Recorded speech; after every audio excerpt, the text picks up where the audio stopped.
Bienvenue dans Smart Bourse, votre émission quotidienne sur Smart for Change. Pour rester à l'écoute des marchés, chaque jour, vous nous suivez en direct à 17h à la télévision via vos box. Vous nous retrouvez chaque soir en rattrapage, en replay sur bismart.fr ou encore en podcast sur l'ensemble de vos plateformes préférées. Au sommaire de cette édition ce soir, le deal majeur qui vient conclure cette année 2025, c'est Netflix qui écrit l'histoire, qui continue d'écrire l'histoire moderne des médias avec un deal majeur, bien sûr, structurant pour l'ensemble de l'industrie de l'entertainment, du divertissement et des médias.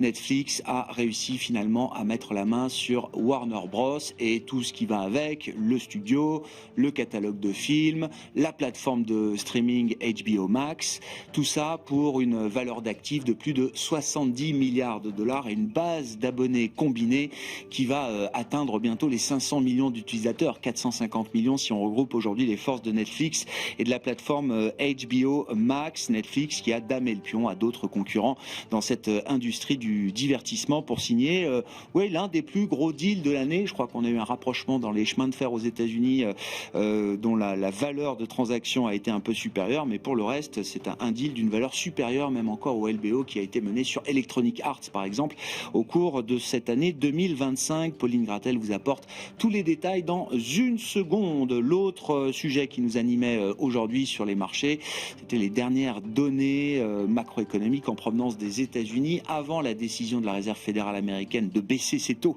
la semaine prochaine. L'inflation PCE qui a été publiée avec un retard encore plus important que d'habitude, puisqu'on parle de l'inflation et d'un rapport relatif au mois de septembre. Et puis l'enquête du Michigan qui montre là aussi une atténuation de la perception de l'inflation, en tout cas des anticipations que les ménages forment sur l'inflation sur des horizons 1 an ou 5 ans. Tout ça conforte donc le marché dans l'idée que la Fed baissera bien ses taux de 25 points de base la semaine prochaine. Quelle sera la trajectoire 2026 pour les banques centrales et pour la Réserve fédérale américaine? Nous en parlerons largement avec nos invités de Planète Marché dans un instant. Et puis dans le dernier quart d'heure de Smart Bourse, le quart d'heure thématique, une fois par mois, nous décryptons un cas d'investissement avec les outils d'analyse fondamentale et les équipes de Clartan Associés. C'est Thibaut Dupavillon qui sera avec nous, l'invité de ce dernier quart d'heure, et qui décryptera pour nous le cas Veolia.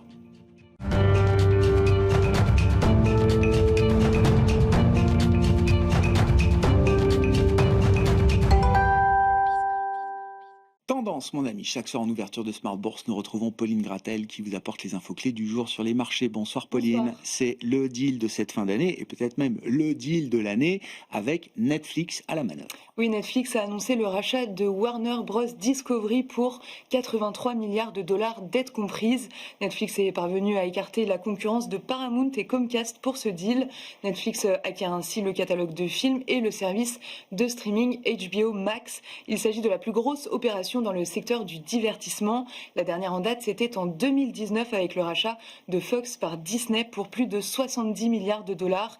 La transaction devrait être finalisée d'ici 12 à 18 mois selon les deux entreprises. Warner Bros gagne 3% et Netflix en perd 2 à l'ouverture. L'autre information du jour dans la dimension macroéconomique, c'était l'inflation américaine pour le mois de septembre selon la mesure privilégiée par la Réserve fédérale américaine. Oui, il s'agit du dernier indicateur important avant la réunion de la Réserve fédérale la semaine prochaine. L'indice PCE progresse de 0,3% sur un mois et de 2,8% sur un an. C'est parfaitement conforme aux attentes. L'indice Core PCE s'établit à plus 0,2% sur un mois et plus 2,8% sur un an. C'est légèrement inférieur aux attentes sur un an et au mois précédent. Et puis un coup d'œil dans le rétroviseur européen également, avec une dernière estimation de croissance pour la zone euro au troisième trimestre. Oui, la croissance pour l'ensemble de la zone euro s'établit à plus 0,3% au troisième trimestre, supérieur à la seconde estimation de plus 0,2% et aussi supérieur aux attentes de plus 0,1%. Que dire des grands équilibres de marché qu'on observe en cette fin de semaine, Pauline, a commencé par les équilibres des marchés obligataires. Côté américain, les taux longs sont restés stables. Le rendement américain à 10 ans s'établit autour de 4,10%. En Europe, le rendement allemand à 10 ans se tend encore un peu aujourd'hui pour évoluer autour de 2,80%. Côté japonais, le 10 ans se stabilise autour de 1,95%. Le 30 ans, en revanche, se détend d'une dizaine de points de base autour de 3,35%. Sur le marché d'échange, le dollar se stabilise, ramenant l'euro-dollar autour de 1,1650 et aussi l'argent a inscrit un nouveau record à près de $60. Que dire des grands indices actions également, Pauline? Aux États-Unis, les indices actions ont ouvert sans tendance marquée. En Europe, les grands indices sont en petite hausse. Le CAC 40 est autour de l'équilibre, toujours autour de 8100 points. Et d'ailleurs, l'indice parisien finit sa semaine à l'équilibre. À noter que la Belgique grimpe de plus de 1% et inscrit un nouveau record en séance. Côté asiatique, le Nikkei a clôturé en repli de 1% et le Kospi en hausse de 2%. Au sein du CAC 40, les mouvements du jour, on notera ST Micro et Stellantis qui portent l'indice parisien. À l'inverse, le titre Total Energy freine le CAC. Oui, Total Energy subit aujourd'hui un abaissement de recommandation des analystes de JP Morgan. Le titre cède 1%. Le secteur auto progresse à nouveau aujourd'hui avec Stellantis qui progresse encore de 2% au cours de la séance. En Allemagne, Porsche, Volkswagen et Mercedes gagnent également plus de 2%. Hors CAC 40, Alstom gagne 4% après que City est passé à l'achat sur cette valeur et a relevé son objectif de cours.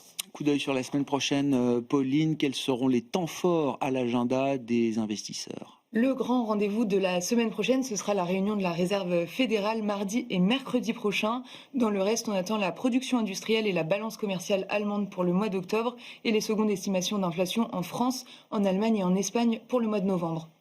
Tendance, mon ami, chaque soir en ouverture de Smart Bourse, Pauline Gratel est avec nous et vous apporte les infos clés du jour sur les marchés.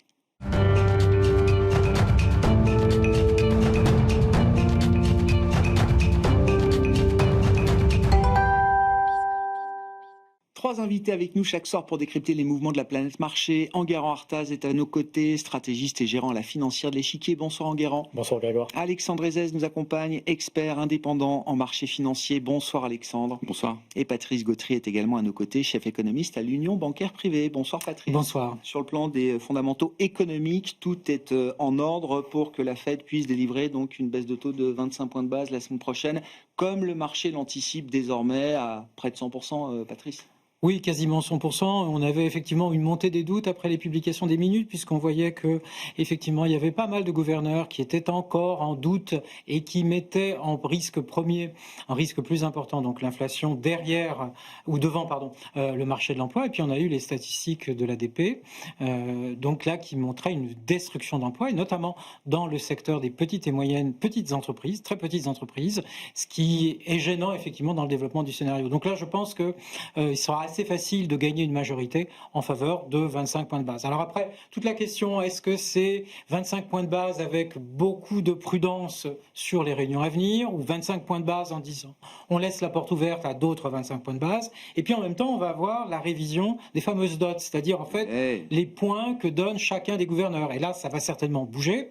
La projection des niveaux de taux dans l'esprit de chacun des gouverneurs. Voilà, pour les 2-3 années à venir, et puis aussi les perspectives économiques, avec notamment ce qui, moi, me posait un petit peu de problème, c'est pas tant l'activité, c'est que en fait, la Fed, dans les livraisons du mois de septembre, s'attendait à un marché de l'emploi qui se détériore cette année, mais qui s'améliore 4,2-4,3% à horizon 2 ans. Et là, je pense qu'il y a certainement un petit peu plus de doute, parce qu'on ne sait pas où est le nouvel équilibre sur le marché de l'emploi. L'offre et la demande ont baissé, et l'immigration joue un rôle. Et puis, il y a effectivement, on l'a vu dans les indicateurs, manufacturiers notamment, il y a quand même une situation qui est encore problématique. Ça tire dans les services, ça tire la croissance. Par contre, les manufacturiers, le secteur manufacturier est encore, je dirais, très volatile et donc fragile. Ce qui marque dans la Fed et ce qu'on observe de la Fed, que ce soit les projections économiques, que ce soit les projections de taux, que ce soit la formation du consensus autour des décisions, c'est justement la dispersion qu'on observe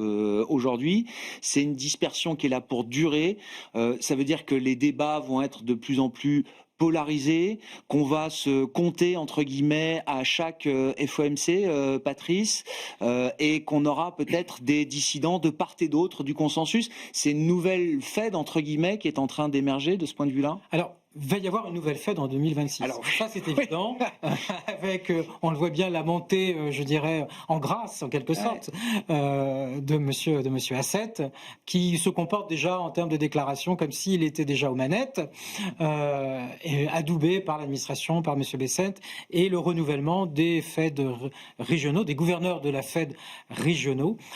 Donc là, ça va effectivement être un renouvellement de personnel. Derrière, on voit bien aussi qu'il y a un renouvellement, il y aura une volonté de la part du prochain gouverneur, enfin responsable de l'ensemble de la Fed, de changer un petit peu les règles. On sait déjà que la supervision, qui était le rôle de la Fed, va probablement glisser de la Fed vers le Trésor. Et puis il y aura effectivement aussi sur les tests, sur la réglementation du secteur bancaire. Et puis on peut même aller plus loin en disant est-ce que en fait la Fed doit se poser autant de questions tous les mois, mais ne doit pas avoir une règle un petit peu comme la règle de Taylor qu'on utilise, ou du moins qui sert de référence quand on en a envie de temps en temps, en disant comme ça la Fed est sur un pilote automatique et grosso modo elle ne nous embête plus. Parce que dans la thèse, dans les théories républicaines, la Fed embête. C'est-à-dire elle intervient et puis elle manipule, effectivement, elle manipule, elle donne de la liquidité, elle en enlève. Donc tout ça, ça gêne. Et grosso modo, les thèses républicaines pourraient voir le mandat de la Fed considérablement réécrit, même si la Fed reste indépendante. Mais c'est un point important. Ça veut dire que le futur chairman a quand même à sa main, au-delà des comités de politique monétaire dont les décisions sont généralement prises par consensus, avec un vote possible, il y a tout un autre champ et tout un autre aspect des missions de la Réserve fédérale américaine sur laquelle le chairman va pouvoir agir. Oui, tout à fait. Je crois que c'est ça qui va remeubler. Donc il aura une vraie influence, c'est ce que je veux dire. Alors il a une influence énorme, surtout s'il est adoubé par l'administration américaine. Donc là, ça veut dire que derrière, on peut passer des réformes qui soient votées et adoptées par le Congrès. Donc ça va beaucoup plus loin que simplement de baisser les taux, même, allez, soyons fous, 50 points de base lors de la prochaine réunion. Donc au-delà des baisses de taux et un peu de réinjection de liquidité, c'est vraiment la question centrale qu'il faudra se poser donc en 2026 et dans les années à venir, c'est est-ce que la Fed est toujours la banque centrale du monde? Est-ce que la Fed est toujours le prêteur en dernier ressort? Ou est-ce que la Fed devient une espèce de banque régionale qui, de temps en temps, quand il y a de l'inflation, on monte les taux, quand il y a moins d'inflation, on baisse, ou qu'il y a des risques sur le marché du travail, allez hop, on baisse les taux. Bon, sur la décision de la semaine prochaine et les suivantes, mais quel type de communication est-ce qu'on peut attendre pour voir la Fed délivrer cette baisse de 25 points de base Ce qu'il est clair, c'est que Jérôme Powell va rester un petit peu dans ce qu'il a fait, c'est-à-dire qu'il est sur la fin de son parcours, donc il va être prudent et finalement il va agir en fonction des chiffres économiques et notamment sur le travail qu'il va avoir dans les prochains mois. Est-ce que la baisse aura lieu au mois de mars ou au mois de mai, la prochaine baisse, suivante, hein. Oui, c'est ça. Celle de demain est acquise. En fait, ça se fera avec les chiffres du marché du travail qui légitimeront une baisse. Et de mon avis, en tout cas, il faut imaginer que Jérôme Powell ne veut pas créer une crise avant de partir et se mettre en porte-à-faux complètement avec Donald Trump, ce qui serait complètement idiot, en tout cas, pour la fin de sa carrière. Et contre-productif par rapport à tout ce qu'il a montré sur l'entièreté de son mandat. Donc, de toute manière, ça suivra. On a une visibilité, finalement. Ça veut dire qu'on a au moins, jusqu'au mois de mai, on a une visibilité sur la Fed. En tout cas, ce qu'elle fera par rapport aux chiffres économiques que l'on a. Les chiffres de l'emploi, c'est vrai que on est quand même dans une nébuleuse, parce qu'entre tout... On ne sait pas finalement l'état de l'emploi. ADP, c'est bien, mais bon, la corrélation entre ADP et le rapport officiel est toujours un peu flou. Entre ce qui vient effectivement des licenciements, mais ce qui vient des non-embauches, enfin, c'est très complexe. Et je pense que de toute manière, eux sont dans le brouillard. La seule chose qu'ils veulent, c'est ne pas créer une crise. Alors, sur la question du mandat de la Fed, évidemment qu'il y aura à mon avis, il y aura des changements de mandat. Il faut bien quand même imaginer qu'une banque centrale n'est pas normalement faite que pour l'inflation, c'est-à-dire que la Fed n'a pas été créée pour gérer l'inflation. Finalement, ça date des années 70-80. La Fed est là, normalement, pour assurer une stabilité du système financier. À des moments, son mandat, c'était la devise. Donc, on peut imaginer, et je pense que ce qui était impensable peut le devenir, c'est que le rôle de la Fed change complètement, en tout cas que l'inflation ne soit pas le sujet prépondérant, en tout cas, dans sa politique. Le mandat dual tel qu'il existe aujourd'hui, il peut très vite se retrouver il a 30 ans, quoi. Comme un mandat pour la croissance plus que pour gérer l'inflation. Et la stabilité financière. Alors effectivement, la supervision peut passer au Trésor, mais finalement, si le mandat de la Fed sur sa supervision, puisque il est plutôt, c'est pas le FOMC, mais c'est le Conseil des gouverneurs qui s'occupe de la supervision et qui est nommé par Trump. Enfin, en tout cas, Trump a la main sur ce Conseil des gouverneurs.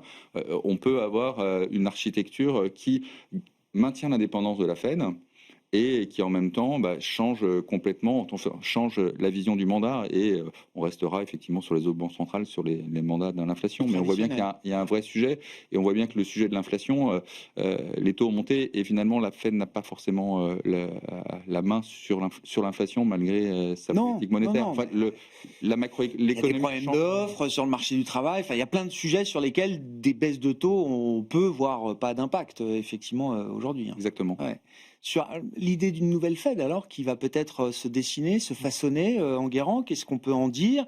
Et effectivement, si on prend comme hypothèse que Kevin Hassett est un possible, voire probable successeur de Jérôme Powell, qu'est-ce que déjà cette personnalité peut impulser ou amener à la Réserve fédérale américaine à partir de mai 2026?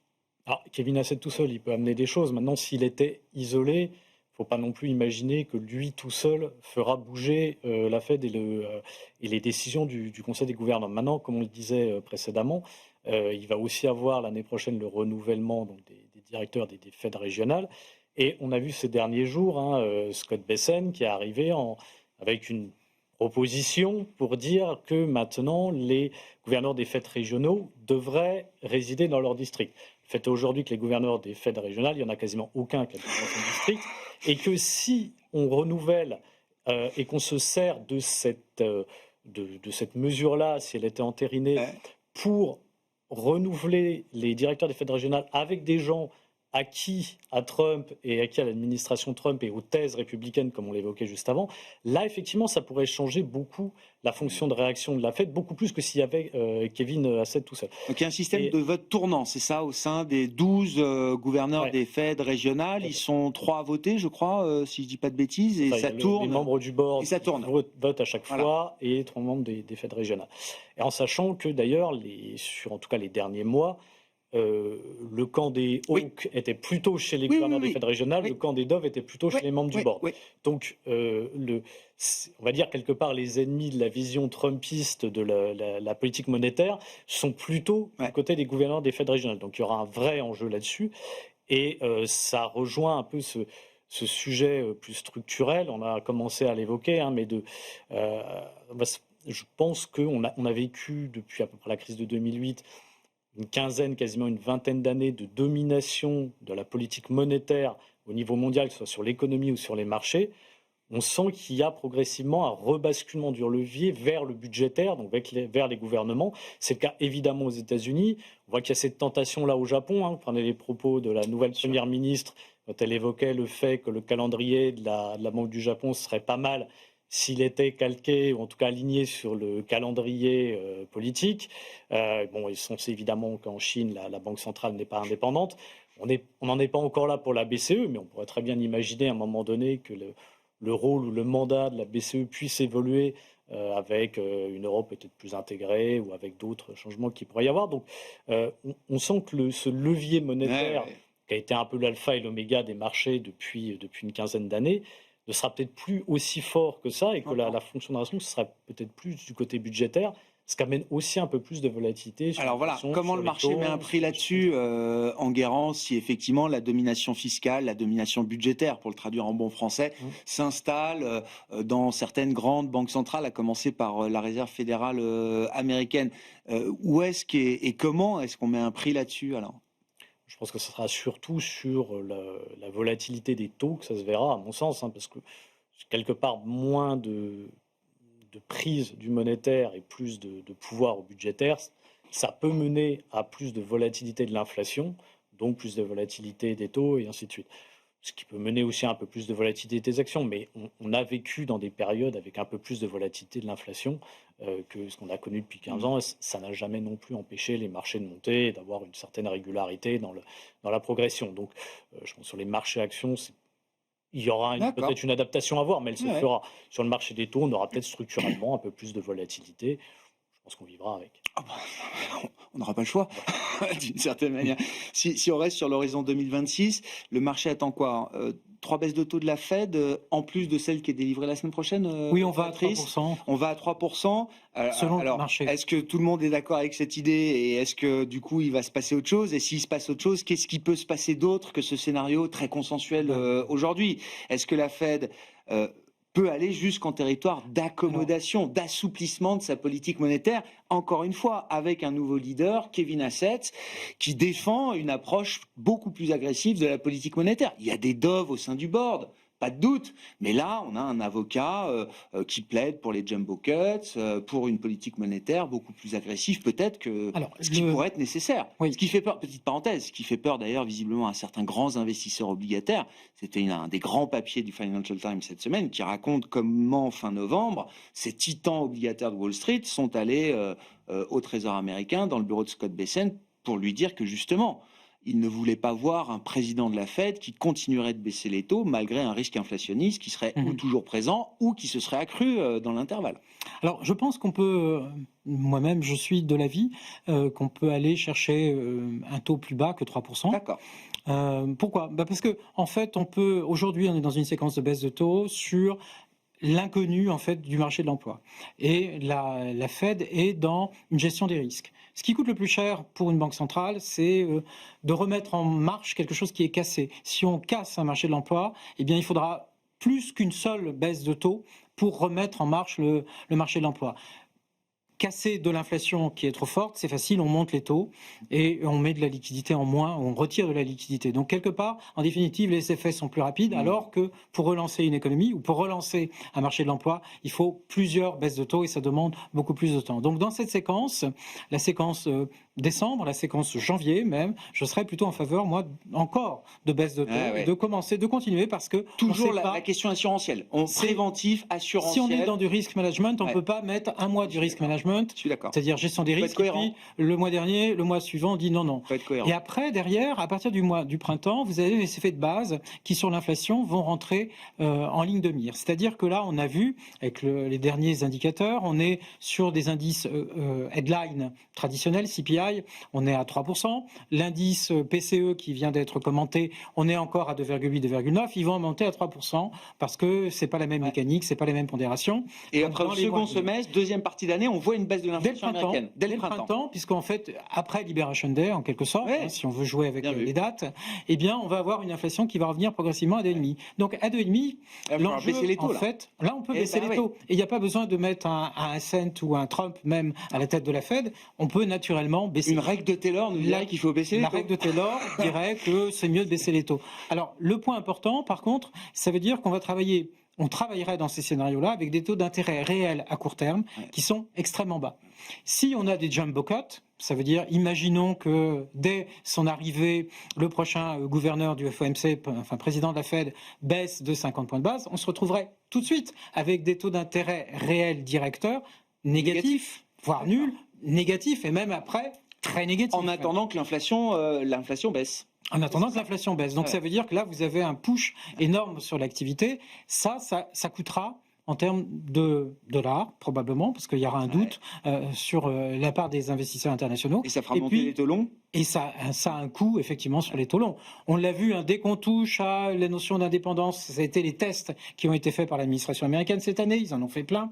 Eh bien, en fait, dès qu'on parlait d'indépendance, de dire on va virer Powell parce qu'il nous gêne, paf, 50 points de base sur la partie longue de la courbe des taux. Donc là, grosso modo, vous avez effectivement une pontification, mais il y a un coût, et il y a un coût parce que, effectivement, c'est, comment dirais-je, le risque d'avoir une Fed qui aille au-delà, mais très au-delà du point neutre, et là le point neutre qui irait même encore plus loin que simple assurance en fait par rapport à un risque sur l'emploi. Et donc là, il peut avoir le leadership pour embarquer une Fed dans une trajectoire comme celle que vous décrivez. Alors, il peut emmener la Fed là-dedans, il peut pas tout faire tout seul. Mais par contre, quand il va faire une conférence de presse avec les journalistes, là, il va avoir des questions. Et puis, il y aura M. Bessent qui lui reviendra, puisqu'on l'a vu en 2025, M. Bessent est le garant des marchés obligataires. Et dès que les petites cloches sonnent sur le marché obligataire, on calme le jeu, on change le speaker qui vient devant les médias, et on dit non, calmez-vous, oui, on gère. Donc, grosso modo, c'est ce style de scénario, si jamais il y avait un débordement. Mais je crois qu'ils ont un petit peu compris dans quelle marge de manœuvre ils pouvaient avoir. Et 2025 a servi, à mon avis, de test. Ouais, c'est ça. On a les deux limites du chemin qu'on peut emprunter. Mais ce qui leur laisse pas mal de mouvement. Ça leur laisse pas mal de marge de manœuvre.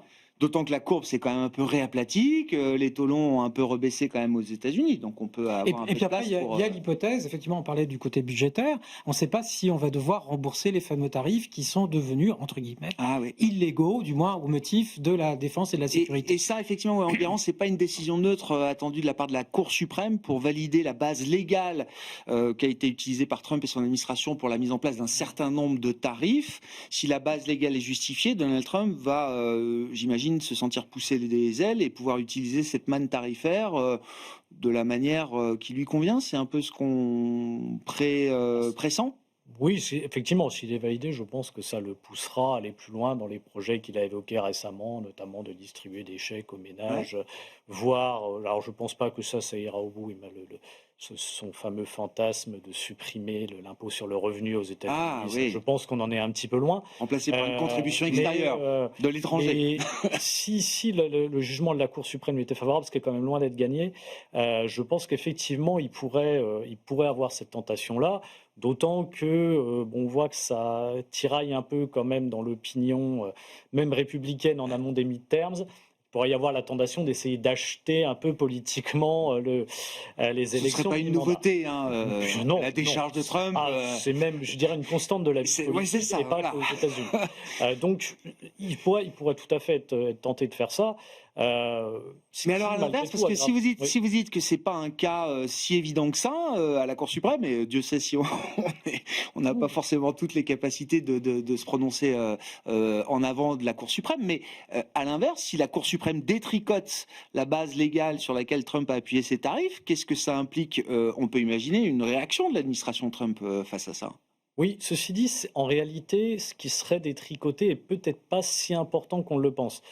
Pourquoi? Parce que d'abord, ce n'est pas tous les tarifs, c'est les fameux tarifs réciproques qui ont été passés via l'acte en question. Pour question d'urgence, voilà. Exactement. Donc ça ne concerne pas, par exemple, les tarifs sectoriels. Les tarifs sectoriels étaient passés par d'autres voies, donc ceux-là ne sont pas concernés.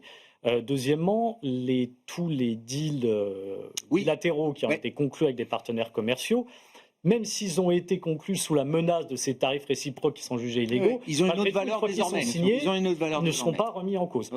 Et enfin, il y a aussi d'autres possibilités de passer des tarifs. Il y a l'acte dont le nom m'échappe, mais qui permet de monter les droits de douane pendant 150 jours, qui est à la main du président, qui pourrait être une voie de contournement temporaire.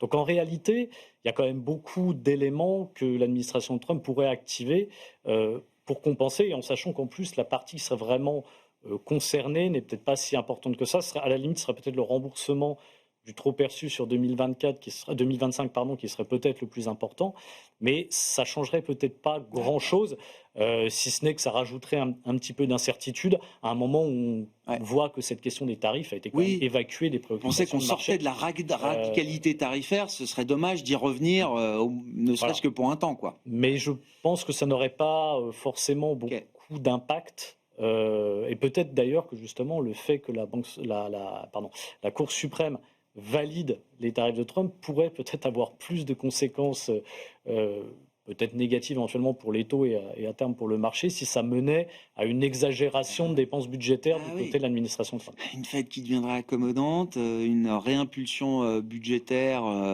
marquée avec les niveaux de déficit actuels, oui, ça peut donner quelque chose d'assez explosif, j'imagine. Avec le risque, effectivement. En termes macroéconomiques et en termes de marché peut-être aussi. Oui, en termes de marché des taux. Alors je pense qu'on a le marché des treasuries US est tellement vaste que des réactions, comme on l'a vu sur le marché des taux anglais en 2022 avec l'Istrus, je pense que des scénarios aussi brutaux sont peut-être un peu compliqués à avoir, mais on pourrait quand même avoir une tension sur la partie longue de la courbe des taux dans ce scénario-là. Oui. Personne ne veut se faire avoir comme Truss, c'est ce que disent aujourd'hui les gérants obligataires américains. Alexandre. Justement, c'est parce qu'il y a eu le moment Truss que ça sert, le marché a déjà testé et ça sert de lampe en tout cas pour les gouvernements. On n'aurait pas eu ça, on aurait vraiment eu ce risque qui est très prégnant. Il ne faut pas négliger quand même le fait que, on en vient d'en parler, mais les élections arrivent quand même en novembre et que Donald Trump veut absolument gagner. Alors, À perdre pour lui ces élections n'est pas une option. Ce n'est pas une option. Et quand on voit les derniers, alors ça vaut ce que ça vaut, mais dans Polymarket, on n'est plus qu'à 20% de gains sur la Chambre de représentants c'est pas évident. Pour Donald Trump, donc ce n'est pas évident. Donc il faut absolument que cette inflation baisse. Effectivement, il y a des effets de base, donc au printemps, ça sera plutôt bienvenu. Il faut que les taux d'intérêt, effectivement, se maintiennent, les taux longs autour de 4,10 et finalement, pour l'instant, Bessent a quand même la faveur du marché. Il faut quand même le dire. Quand il parle, le marché le prix 4%, le marché va à 4%. Va à 4%. Donc, pour l'instant, on est sur un chemin qui est quasiment parfait malgré tout. Mais ce qui est intéressant, c'est qu'effectivement,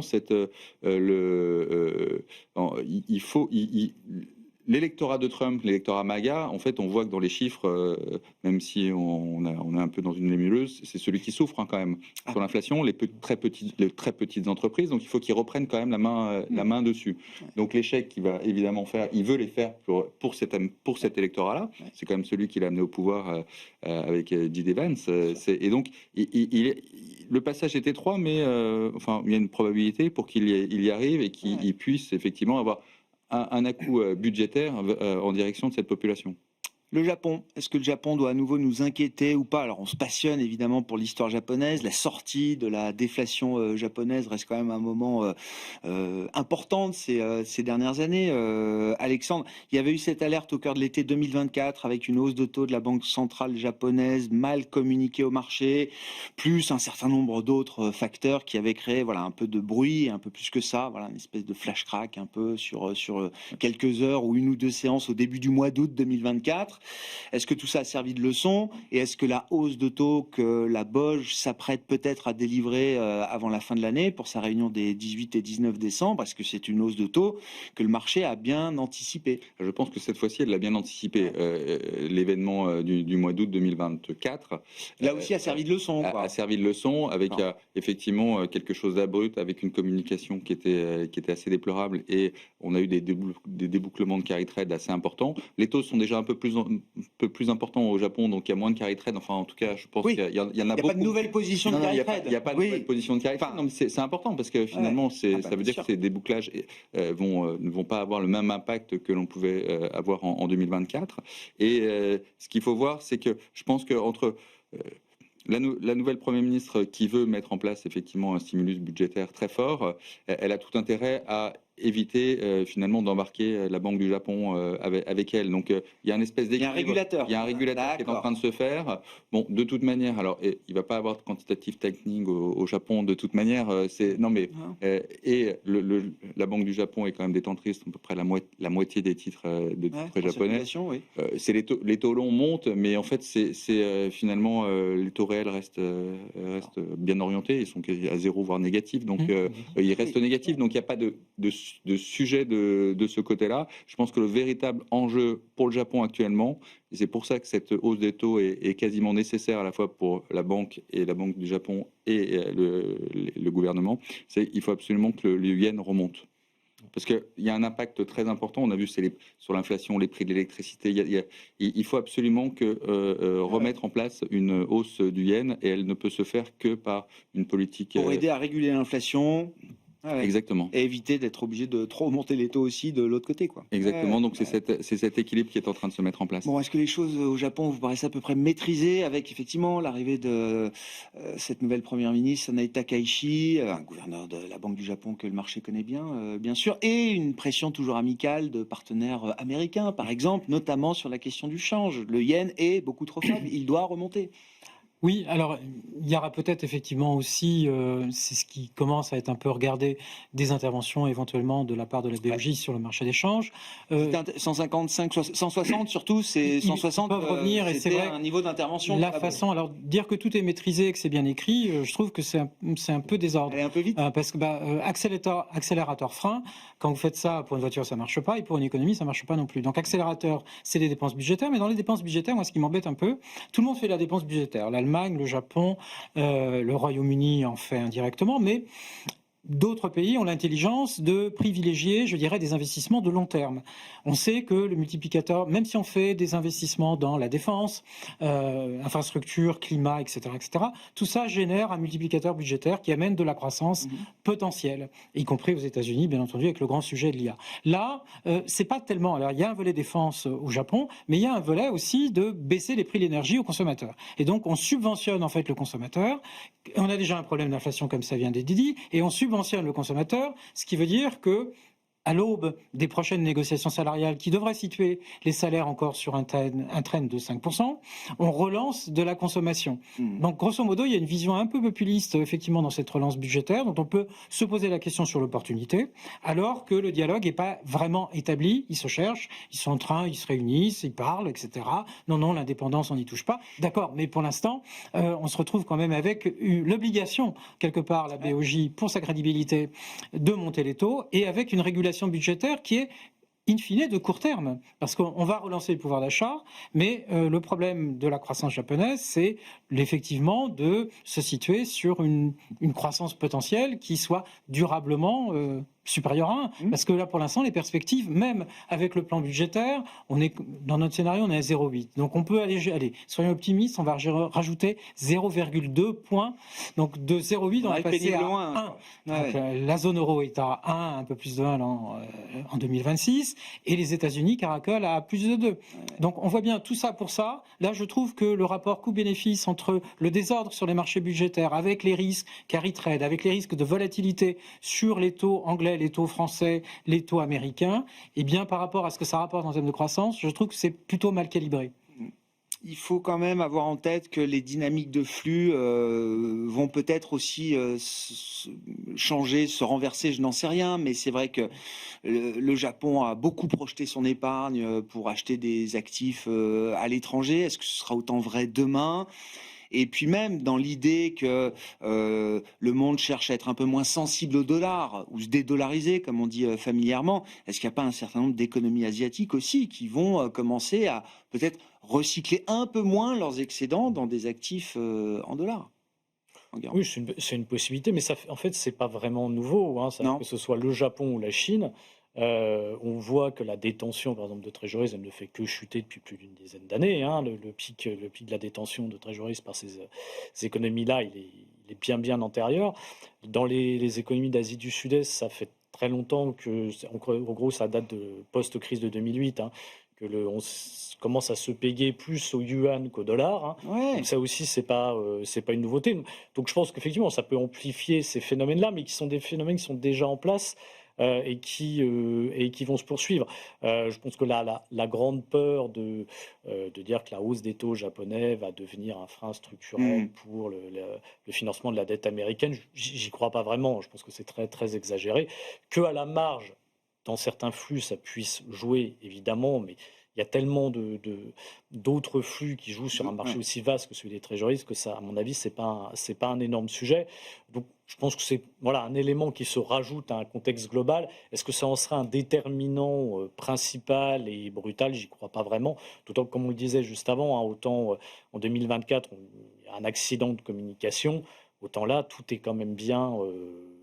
balisé. Bien balisé. Le marché était plutôt à 50-50 sur une hausse de taux de la BOJ en décembre, il y a encore quelques semaines. Là, maintenant, il a presque à 80%. C'est ça, voilà. C'est bien en face. Donc, il y aura peut-être à un moment des ajustements un peu brutaux sur le yen si la BOJ intervient sur le marché d'échange. Mais je pense que ça aussi, c'est anticipé. Donc, je pense que là, maintenant, le problème japonais, en tout cas à court moyen terme, devient un problème vraiment purement japonais, hein, parce que c'est l'économie japonaise elle-même qui a à se poser la question de là où elle doit aller. Je suis assez d'accord sur le fait que, et c'est d'ailleurs pour ça aussi qu'on a un peu parfois des ajustements sur les attentes de baisse, plutôt de hausse de taux de la BOJ, c'est que c'est pas très très lisible ce qui se fait au Japon aujourd'hui. Donc voilà, c'est plutôt un problème pour investir sur le Japon qu'un problème global. En fait, ce qui serait intéressant, c'est qu'en fait, Vite fait, hein, les grandes banques centrales sont en train de faire de la régulation domestique. Chacune a un problème d'inflation, positionné différemment. On l'a fait en zone euro. Et en fait, on a monté les taux, puis maintenant, on les ajuste en fonction de l'inflation ou du marché de l'emploi. Là, en fait, le cas japonais remet de la volatilité partout, et c'est un facteur extérieur. Donc, en fait, la question se poserait pour des banques anglaises, banques européennes, voire la banque américaine. Est-ce qu'il faut que je contrôle la partie longue? Et là, la question, c'est est-ce qu'il faut que je rachète du taux long pour contrer la volatilité qui viendrait du Japon? Combien la Fed vient d'arrêter son QT? Il y a de la place dans le billet. Voilà. Contrairement à la BCE. Contrairement à la BCE, bah tiens, ça nous amène à parler de l'Allemagne, Enguerrand. Alors, avec une situation politique de Friedrich Merz qui s'est quand même nettement dégradée depuis son élection et son arrivée au pouvoir en début d'année, puisqu'il vient d'échapper à un nouveau revers politique à l'occasion d'un vote sur une loi de réforme des retraites, si je ne dis pas de bêtises, en Allemagne. Toute histoire semblable, évidemment, ne serait que le fruit de notre imagination. Non, mais blague à part, ma perception, c'est que j'ai l'impression que les gens sont déjà déçus ou révisent en tout cas les ambitions à la baisse vis-à-vis du plan allemand, dont le premier euro n'a même pas encore été déboursé. C'est ce qui me frappe beaucoup sur cette fin d'année, c'est que j'ai l'impression presque de revenir à la même période l'année dernière, où tout le monde était ultra pessimiste sur l'Europe. On se retrouve un peu dans la même situation, comme si rien s'était passé entre-temps. Merci. Et tout, il y a quand même des choses qui ont été votées entre-temps. Il n'a jamais été prévu que les investissements allemands commencent en mai 2025. Donc, c'est simplement que, comme toujours, le marché a suranticipé le mouvement et puis après, il pêche un peu par impatience le reste du temps. Mais les investissements allemands vont arriver. Il y a eu certains investissements d'infrastructures qui ont été validés pas plus tard que cette semaine sur notamment des autoroutes et le réseau routier, sur à peu près 4 milliards d'euros de dépenses, quelque chose comme ça cette semaine. Donc, c'est en train d'arriver. Je pense que là-dessus, alors évidemment, il y a encore beaucoup de questions. Il y a la question qu'on a abordée tout à l'heure du multiplicateur. Quel sera le multiplicateur des investissements allemands? Ça, on le verra a posteriori. Il y a des doutes sur comment va être utilisé le fonds spécial pour les infrastructures, puisqu'on finalement, on dit qu'il y aura moins de la moitié qui sera consacrée à des nouveaux investissements, que le reste, ça sera plus des transferts budgétaires pour gérer un peu le budget courant. Mais il n'empêche qu'on a quand même une énorme manne d'investissement qui va arriver. Et je pense que ça fait partie des points positifs quand même, si on raisonne en termes de marché pour l'Europe. Et donc prochaine. oui, là, on est retombé dans ce pessimisme vis-à-vis de l'Europe, mais ça se retrouve aussi sur le plan boursier. L'année a été bonne pour les actions européennes, donc voilà. Mais la question, c'est est-ce qu'on est au bon prix aujourd'hui, ou est-ce que non, au regard de ce qu'on peut attendre, est-ce qu'il y a encore justement de la place pour voir plus haut? On a toujours. Alors, on avait touché un point bas l'année dernière à 40% à peu près de décote du marché européen versus le marché américain. Là, on est remonté qu'à 33%. La moyenne long terme, c'est plutôt une petite vingtaine de pourcents. Donc, on est encore très très loin là-dessus. Prenez les flux. Les flux, ils avaient commencé timidement à revenir au cours du premier trimestre et ça s'est arrêté là. Il n'y a quasiment aucun flux qui est revenu massivement sur les actions européennes. Donc en fait, il reste énormément de place et j'ajouterais que le potentiel de mauvaises nouvelles versus le potentiel de bonnes nouvelles, je trouve que la symétrie est quand même plutôt favorable pour l'Europe, là où il me semble un peu moins positif pour les États-Unis, où plus de risque à la baisse que de risque à la hausse. Deux asymétries différentes entre les États-Unis et l'Europe. D'accord avec ce point-là, Alexandre, sur le plan de l'investissement? Je nuancerai un peu. C'est vrai qu'en Europe, en fait, l'Europe depuis au deuxième semestre n'a plus rien fait. C'est-à-dire que la surperformance, elle s'est faite très rapidement sur le premier trimestre. Et puis après, tout le reste de l'année, en fait, l'Europe ne fait rien. Et les États-Unis, un peu contre toute attente, parce que c'est toujours la même chose. Plus personne voulait des États-Unis après le Liberation Day. Et en fait, ça réaccélère à l'été. Ça réaccélère. Après, on peut se poser la question, alors tout le monde en parle, mais l'IA, c'est un changement structurel pour les États-Unis. Et ça concentre l'ensemble des investissements au niveau mondial. Et donc, ça attire quand même un nombre d'investisseurs aux États-Unis de manière phénoménale, avec des valeurs. On parle de l'économie en K, mais le marché est aussi en K. Et ça tire le marché, et ça va encore tirer le marché. Alors, on peut parler de la fragilité de Nvidia face à... Mais ça reste quand même en famille. C'est-à-dire qu'en fait, il y a une rotation. La seule chose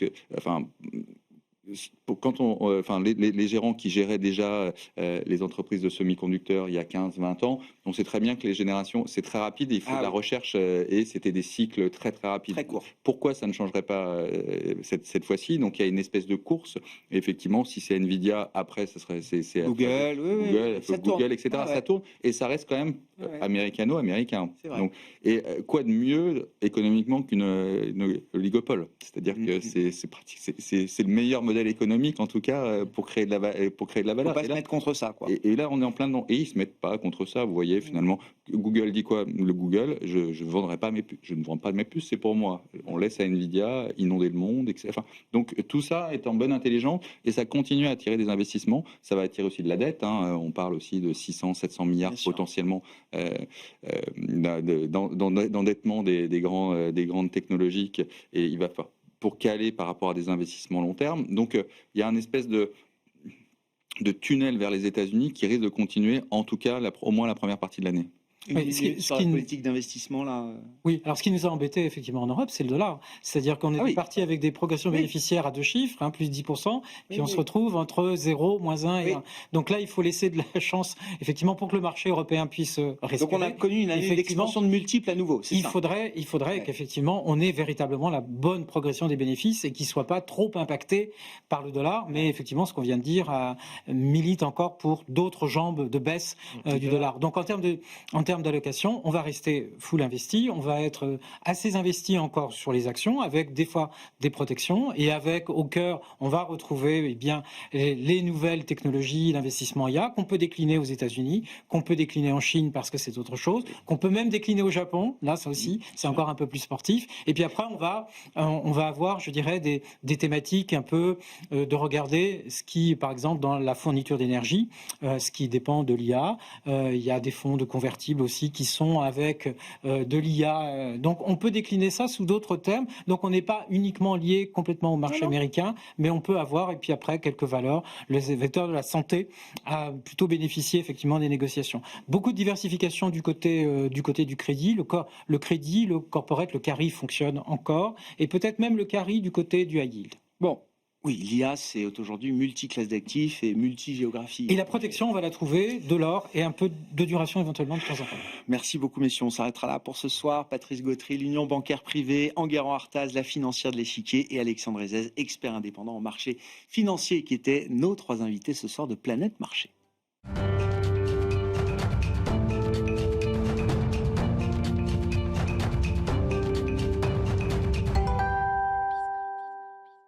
Le dernier quart d'heure de Smart Bourse. Chaque soir, c'est le quart d'heure thématique. Une fois par mois, nous détaillons un cas d'investissement avec notamment les outils d'analyse fondamentale et les équipes de Clartan Associés. Et c'est Thibaut Dupavillon qui est à mes côtés ce soir pour en parler. Gérant chez Clartan Associés. Bonsoir Thibaut. Grégoire, bonsoir, merci pour parler de recevoir. Du cas Veolia, je ne l'avais pas encore précisé. Je crois qu'on a tous à peu près une idée de ce qu'est Veolia, mais ça mérite quand même peut-être quelques rappels. De quoi parle-t-on en termes de métier, notamment quand on parle d'une entreprise comme Veolia aujourd'hui, Thibaut? Pour faire un rapide survol, Veolia, c'est un leader mondial dans les métiers de l'environnement. C'est de l'eau, les déchets, les réseaux de chaleur, évidemment. C'est une boîte très importante. C'est 45 milliards de chiffre d'affaires, 200 000 employés, un leader multilocal qui réalise 80% des ventes à l'étranger. Et c'est une boîte surtout intéressante parce que les métiers deviennent de plus en plus sophistiqués et la rentabilité va croître année après année. Et tout ça avec des multiples qui sont intéressants. On va... 2 mots, ça mais on a le pitch effectivement des 10 minutes qui nous sont accordées. Thibaut, on reviendra en détail sur les métiers. Oui. Un mot de l'histoire de Veolia aussi, parce que c'est une histoire effectivement très importante et qui démarre avec la Compagnie Générale des Eaux. La Compagnie Générale des Eaux, sous le Second Empire. Donc c'est intéressant parce que c'est le créateur du métier de la concession d'eau. Ouais. Et on n'imagine pas forcément ce que c'est parce qu'ils ont quasiment dès leur fondation, là, en 1880-83 pour être précis, ils ont commencé à avoir des concessions d'eau à l'étranger, notamment à Venise et à Istanbul. Enfin, je ne vais pas détailler toute la vie de Veolia, ça sera un peu long, c'est pas l'objet aujourd'hui. 1953, non, une autre fois. Ouais. Mais s'il y a des dates à retenir, c'est la décennie 2000 où beaucoup d'acquisitions ont été faites et pas forcément à bon escient. Le groupe est très endetté. Antoine Frérot, un PDG remarquable, a fait ce qu'on appelle la grande remise à plat. On parlera peut-être plus tard. Ouais. Et vous avez ensuite d'autres étapes. Il y a deux. Il y a la suivante, c'est le rachat de Suez, Bien sûr. qui est le rival Une éternel. bataille homérique, oui, Oui. bien sûr. Au couteau. Ouais. Mais ils ont fini par Et s'entendre. ça, on va y revenir sur la grande remise à plat et effectivement l'acquisition de Suez, qui sont dans l'histoire moderne de Veolia des moments structurants. Mais reprenons en détail effectivement les métiers et la dynamique de ces trois grands métiers de Veolia. Qu'est-ce qui fait tourner ces métiers-là aujourd'hui? Si on commence par parler notamment de l'eau. Thibaut. Alors, il y a une chose qui est commune à ces trois métiers, Ouais. avant de rentrer plus dans le détail, c'est que ce sont des métiers qui sont portés par les usages quotidiens évidemment. Certains métiers sont très classiques, familiers, mais ces métiers qui sont portés par des exigences constantes en matière réglementaire. Et en même temps à l'accès aux ressources qui se fait de plus en plus difficile. Je pense notamment aux métaux et surtout à l'eau. Ouais. Je peux vous donner des détails, des exemples, parce que l'eau, c'est évidemment la collecte, le captage de l'eau, le nettoyage. L'eau, c'est 40% du chiffre d'affaires. C'est 40% des ventes, oui, c'est ça. 40% des ventes, et après l'eau est retraitée et est remise dans le circuit ou rejetée dans une rivière, peu importe. Mais vous avez aujourd'hui des choses qui sont beaucoup plus sophistiquées grâce à un portefeuille de brevets assez complet. Donc par exemple, pour l'industrie des semi-conducteurs, ils sont capables d'avoir des degrés de pureté qui sont l'ordre de la goutte d'eau pour l'équivalent de 20 piscines olympiques, vous voyez. Ouais. Ils ont des offres aussi clés en main pour les... Il y a des procédés à haute valeur technologique dans ces métiers de l'eau. Oui, ce qui fait la différence. Et on le retrouve aussi dans les déchets qui font 35% des ventes. Donc ils savent travailler dans les déchets dangereux, ils savent notamment traiter les effluents industriels, ils savent recycler les batteries lithium-ion, ils savent nettoyer les terres polluées. Donc ça, c'est vaste. Et puis après, ils ont le dernier volet, c'est les réseaux de chaleur et de froid. Donc 600 en Europe. Partie énergie, donc c'est pas rien. Ouais. C'est 25% des ventes. Et pour vous donner un exemple, c'est pas anecdotique, mais c'est des métiers de volume, donc il faut et de coût fixe, donc il faut optimiser évidemment tout ça. Il y a un terminal gazier qui a été ouvert à l'été 24 à Barcelone, d'importation de GNL. Et vous savez quand le gaz passe du niveau liquide au niveau gazeux, il y a du froid qui est dégagé. Et le froid a été réutilisé pour être injecté dans les régions de froid. Donc c'était assez technique. Et là, ce qu'il y a je vous coupe la parole. Non, vas-y. Non, mais ce qu'il faut bien comprendre dans Veolia, c'est la volonté stratégique, notamment mise en place par Frérot, l'ancien président, et poursuivi après par l'actuel CEO, la volonté de se positionner sur des marchés en demande pour pouvoir avoir un pricing power et faire la différence. Et c'est pour ça qu'ils vont monter en gamme de façon régulière. Mais ça veut dire que effectivement, ces métiers-là et ces segments d'activité sont pas matures. Vous disiez, c'est des métiers assez familiers. Oui, c'est assez commun depuis 1853, la création des concessions, etc. Mais non, c'est pas encore des marchés totalement matures. Il y a encore de la croissance. Il y a encore de la croissance. Il y a le dernier plan stratégique qui est dans la continuité des précédents et décide de mettre l'accent sur. En gros, il y a 70% des métiers dits matures mais qui sont très rentables. On peut faire différentes choses, mais on en parlera peut-être plus tard. Il y a 30% qui va très vite. Et ça, c'est tout ce qui est déchets dangereux. C'est tout ce qui est les techniques de l'eau. Je pourrais en parler longuement. Et puis aussi les réseaux de chaleur. Les réseaux de chaleur et les réseaux de froid. Bon. C'est 30% d'activité. Et ça va concentrer à peu près la moitié d'investissement. Et avec un retour qui sera des marges qui sont beaucoup plus importantes. Revenons sur les étapes structurantes, à commencer par l'acquisition de Suez. Alors j'ai eu la chance, j'étais journaliste économique dans ces années-là. Non mais racontez-nous effectivement, parce que c'était à un moment, c'était même difficile d'imaginer ce rapprochement qui semblait pourtant tellement évident entre les deux. Ah oui, c'est des occasions, des dates ratées. Oui, c'est ça, exactement. Une série d'occasions ratées. Je t'aime moi non plus, je veux plus te voir. Engie a vendu une participation d'un peu moins de 30% à Veolia, qui est sortie en position de force et qui a voulu monter une OPA. Ça n'a pas été très bien accueilli du côté de Suez. Bref, bataille juridique, des échanges un peu animés dans les journaux. Et comme toujours, les gens finissent par se mettre d'accord. Donc on a découpé Suez en 2 morceaux et Veolia a pu récupérer ce qui était le plus stratégique pour elle, à savoir les actifs dans l'eau en péninsule ibérique et au Chili, et surtout et aussi les déchets dangereux qui sont stratégiques aux États-Unis, en Grande-Bretagne et puis en Australie. Et ça, c'est pas anecdotique parce que c'est 50 000 collaborateurs en plus pour un groupe qui en fait 200. C'est un tiers du chiffre d'affaires en plus. Donc c'est pas rien. Et il fallait évidemment intégrer tout ça. Alors que terminer l'ancien plan stratégique, vous voyez. Bien sûr. Bon. Et très bien mené, oui. Oui, très bien mené, effectivement. Bon, et comme vous le dites, plusieurs occasions ratées avant de finaliser en 2022, c'est ça, le rachat de Suez.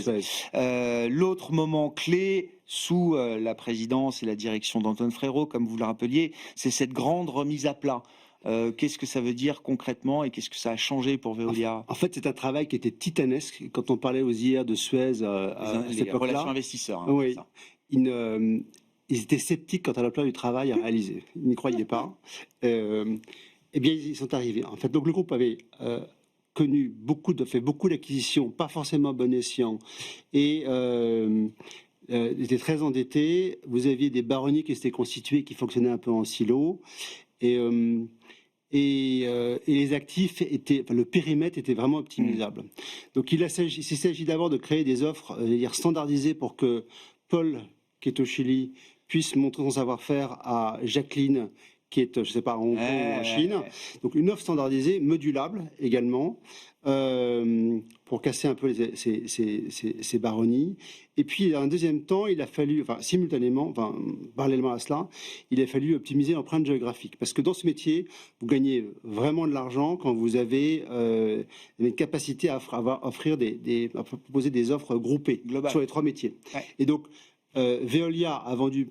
Donc ils sont retirés de certains marchés, vous n'avez pas cette taille critique sur tous les métiers. Il faut un leader local, donc des acteurs, des emplacements ou des localisations où vous êtes un peu isolés, des actifs matures. Ceux-là ont été vendus progressivement, ça a pris comme très longtemps et c'est pas complètement terminé.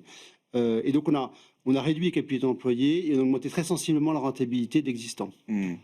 Et ça crée un socle solide pour un nouveau souffle, une nouvelle accélération de Veolia? Oui, tout à fait, parce que maintenant le groupe est bien profilé.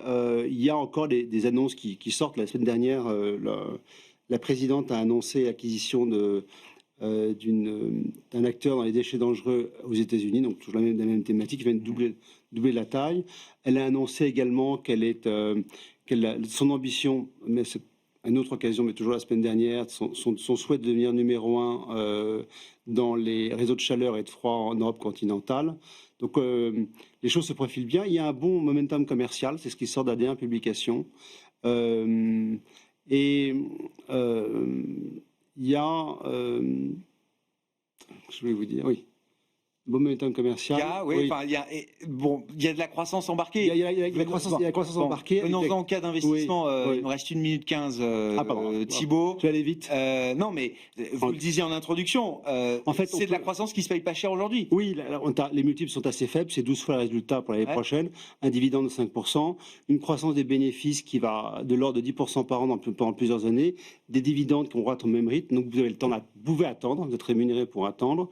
Et tout ça avec une boîte qui est pas tellement sensible au cycle et qui offre une grande visibilité de ce résultat pour dans 3 ans et il y a plus long terme aussi. C'est ça. Le plan stratégique aujourd'hui est fixé pour les 3 prochaines années, c'est ça. Le plan Green Up, voilà. Le plan Green Up de Veolia. Merci beaucoup Thibault. Thibault du Pavillon sur ce cas d'investissement Veolia Environnement. Thibault qui est bien sûr gérant chez Clartan, associé, qui était l'invité de ce dernier quart d'heure de Smart Bourse ce soir, à retrouver en replay sur bismart.fr ou en podcast sur l'ensemble de vos plateformes préférées.